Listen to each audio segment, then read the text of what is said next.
She got her dream job with the government, lost it in the layoff, started to file for unemployment only to get her job back again. All of that in less than 4 months. Federal workers are feeling the whiplash of the Trump administration's government cuts and court battles. Here's Jennifer Meckles. What is your employment status as of today? Today, I am technically employed again by the federal government and the Department of Energy. It has been a wild few months for Randy Nusser, hired November 17th, laid off February 13th, then reinstated March 14th after a judge found legal problems with how the Trump administration conducted mass firings of probationary workers. How did that feel to get that phone call? It was emotional. I won't lie, I cried.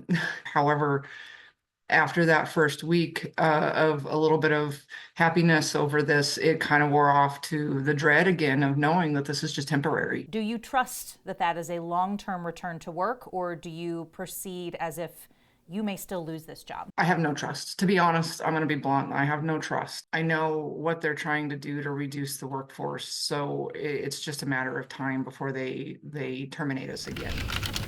She got a small amount of unemployment. I have not spent it. It is still sitting on the same prepaid debit card that it came on. A smart and careful move because the Colorado Department of Labor and Employment says any federal worker who gets their job back with back pay may have to pay the state back for any benefits received during that time. It must feel like whiplash for federal employees right now. I don't know what to expect in any given week or even any given day, any given hour. Things with this administration change so quickly.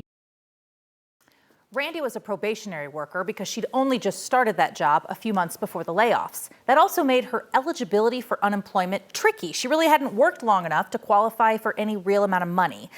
Now, since she is expecting more rockiness ahead, she's trying to figure out if her eligibility, if she should return to work and then gets laid off again in a few months, what that would look like, because this Trump case is truly working through the courts at this point.